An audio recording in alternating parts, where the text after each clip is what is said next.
Dude, I got a fucking warning for watching Saturday Night Live. You know how many times I've done that on fucking Twitch?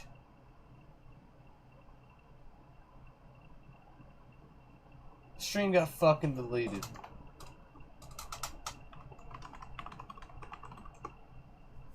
No, I don't want to see this fucker's channel.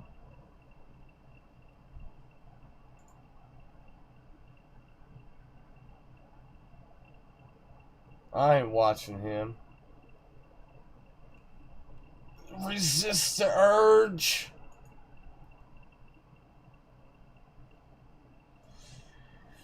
He's a racist with his channel. Still, he shouldn't have a channel.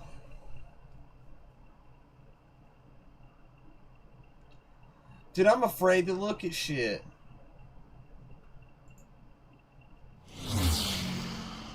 You had one job.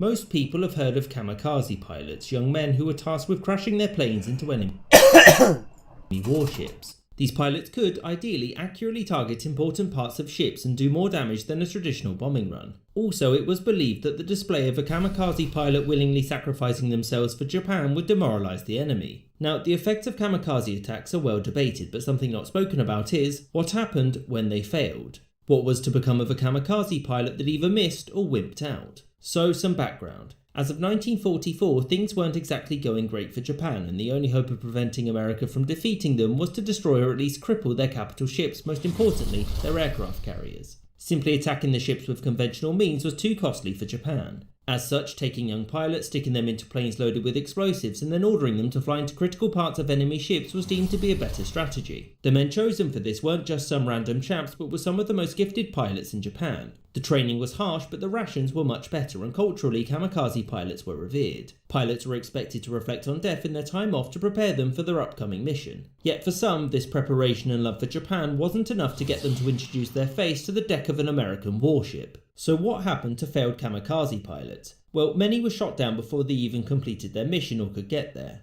Some hit the wrong part of the ship or missed completely and fell into the ocean where, providing they survived, they'd be captured and taken to a prisoner of war camp. And before continuing, there's a common misconception that kamikaze pilots were only given half a tank of fuel to ensure they couldn't come back, which isn't true. Also, there were legitimate reasons for a pilot to turn around, and losing a well-trained kamikaze to a malfunction would be a waste. And the entire reason why Japan turned to this strategy in the first place was because their resources, including pilots, were limited. So pilots that turned around because of technical issues or bad weather would face no consequences because it wasn't their fault. Better luck next time, and there was going to be a next time. Those that returned due to less easy to confirm reasons like enemy resistance or the inability to find their target would be chastised. And the number of these cases was alleviated by undertaking kamikaze attacks in groups and also getting the pilots drunk so they wouldn't think too much about the whole dying thing. However, when only one survivor returned, it looked quite suspicious, but remember, kamikaze pilots were valuable resources, and so Japan wanted to utilise every single one of them. Thus, no punishment, back out you go. Now, there was a limit to how often someone could return. For example, there was one pilot that returned 9 times before he was executed for cowardice. For most pilots though, returning from a suicide mission was to an extent expected, and in many cases not something that would get you imprisoned or shot. Like all resources during the Second World War, Japan had to conserve and make the best use of its kamikaze pilots if it were to compete with the industrial might of the United States. And given that a single kamikaze pilot could put an aircraft carrier out of commission for months, they were seen as something. I said I'm afraid to upload shit. All I got was a fucking warning, but like all that foot where I was watching football live, all I got was a copyright claim. I didn't get in trouble. This is my first offense according to YouTube.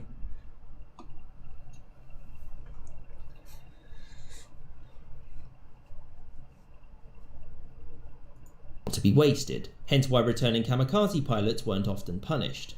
I hope you enjoyed this episode and thank you for watching, with thanks to my Patreon supporters whom you can see on screen now. And with an extra special thanks to James Bizanet, Ike, Danny Maloney, Paulin Castleman, videos and I don't want to get in trouble.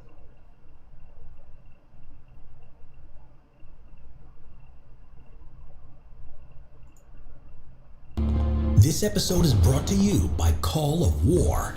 Call of War is the free online PvP strategy game played by millions of users worldwide. In the game, you can join the war with the country of your choice and fight other players in epic real-time battles. Conquer the world in challenging games over several weeks with up to 100 real players per map. Start in a historically accurate World War II environment and rewrite history as you want it. When the string went down earlier, the black screen, all that stuff was happening because it was fucking Saturday Night Live. Use the strengths and weaknesses of different unit types such as tanks, planes, and ships. Choose your own strategy to dominate your enemies, tank rush your opponents, establish air superiority, or bombard coastal cities. As you grow stronger, you can also invest in the research tree to use atomic bombs and other devastating weapons from World War II. Build an empire by conquering provinces, capture capitals, and take over entire countries. Win by waging war on your neighbors and forming strategic alliances with other players from around the world. Call of War is fully cross-platform, so you can play with the same account on PC or mobile. We've set up a special game of Call of War for the first viewers that click the link in the description. Click the link below. The Americans that fought for Germany in World War II. Why? 1933 to 1945. Before he had declared war on the USA on December 11, 1941, Hitler held the view that it was a decadent country plagued by racial problems and social inequalities. I won't be able to do anything for a week. It is widely known that Hitler and his entourage were watching American movies, but for the German public they were banned for fear of spreading decadence. In the Führer's opinion, the Democrat Franklin D. Roosevelt was a nuisance who was not leading America properly. He also discounted the United States due to its neutrality laws and their America First policy of isolationism. Though he believed that the final conflict for world hegemony would be fought between Nazi Germany and the USA, he underestimated his future enemy. So, with World War II rapidly approaching, he pleaded that the Volksdeutsch, people of German heritage outside the Reich, should return home to the fatherland and help defend it. Many German immigrants who came to America still bitterly remember the anti-German hysteria that swept across the United States towards the end of World War I. Many things associated with Germany were boycotted. When America declared war on Germany, public pressure brought to an end most German-language newspapers, German-specific social and cultural activities, and the use of the German language in the service of the Lutheran and Reformed churches.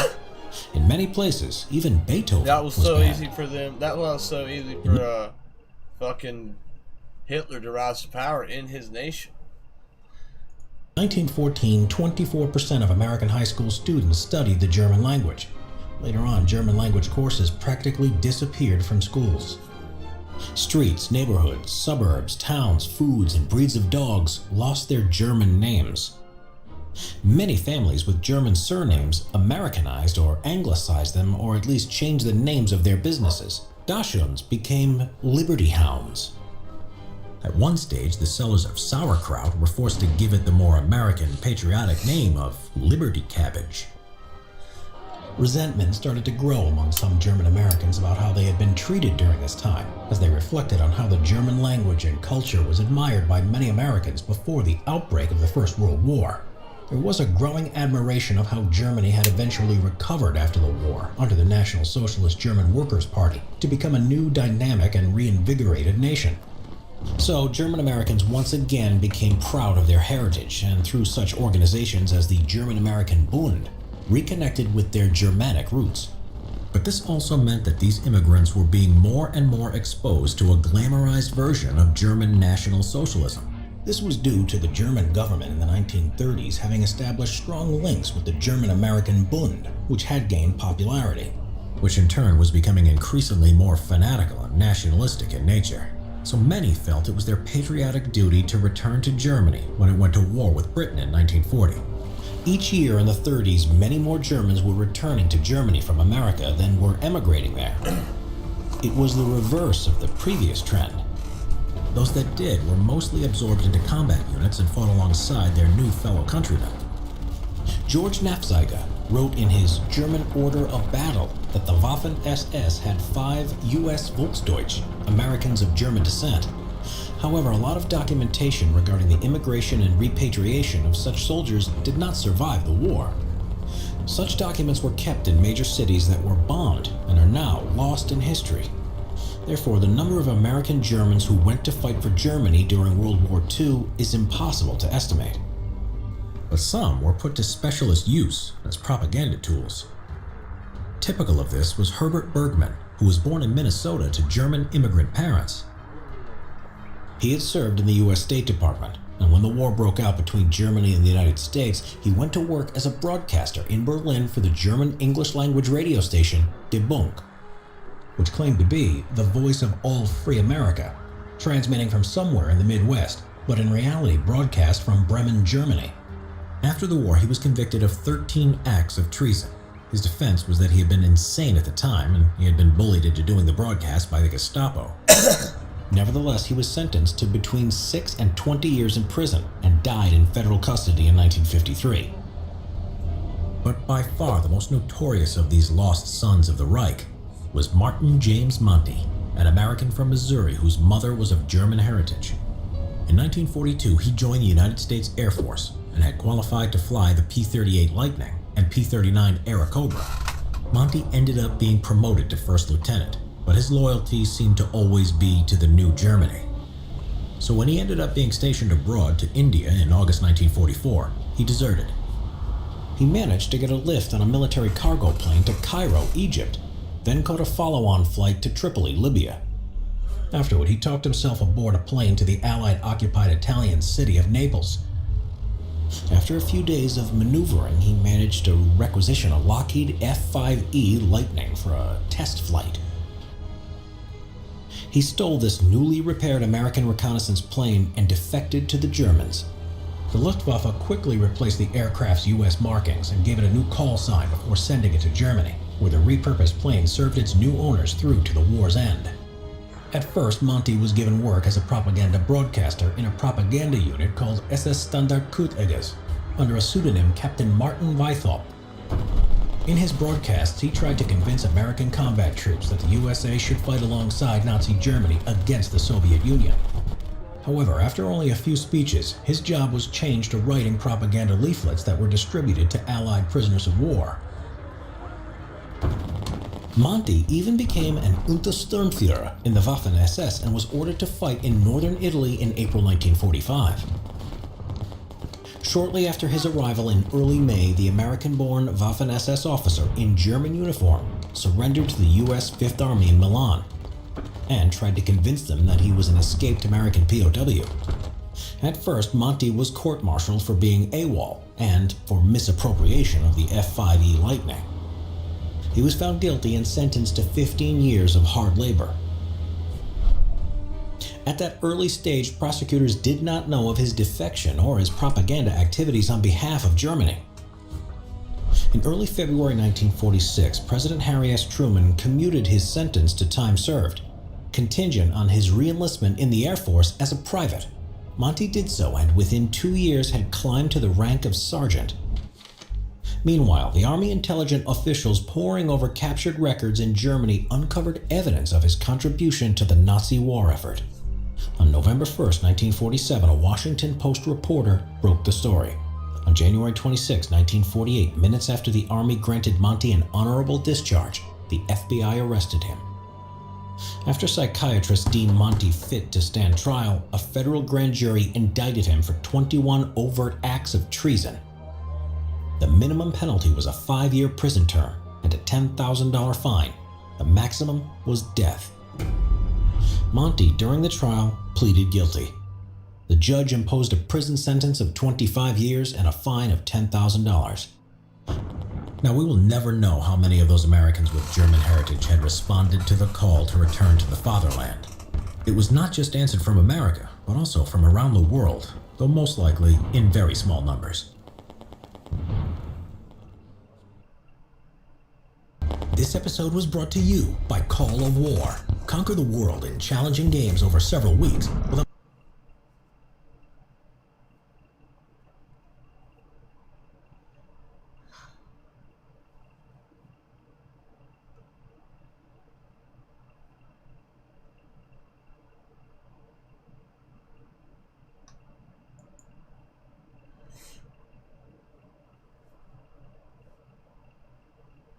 Hi guys, thanks for tuning in to another video on ForgottenWeapons.com.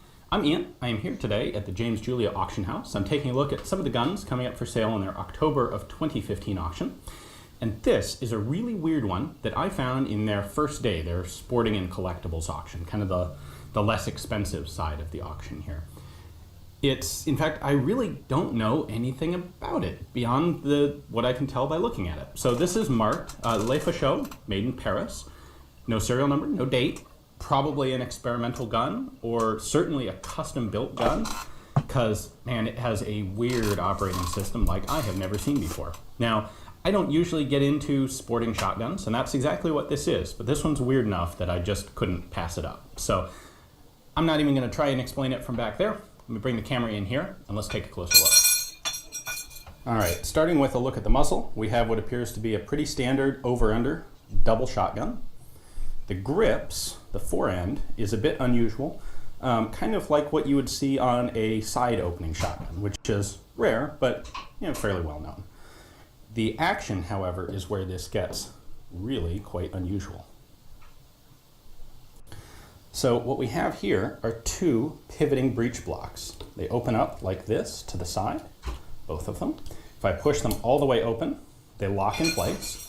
I can also use this lever to lock the breech blocks open. So I have procured myself a pair of 12 gauge snap caps so I can demonstrate how this works. What we do, drop a shell there, push it in. When it pushes the extractor in, it automatically releases and closes the breech block. Now you're ready to fire. I fired both unintentionally. Then you use probably the proper gentleman would go ahead and use the lever to open each of the breeches. And there are spring-loaded extractors, although there are no ejectors. So when the spring is stiff enough, all right, Prodigy, you have a good one, bud. It will pop the shells nicely. I'm probably get off too, so I can watch some other stuff without getting in trouble. Drop them out and reload. The coloring on these is really cool. They're case hardened. They look really neat. Now there is actually another interesting feature here, and that is a removable buttstock.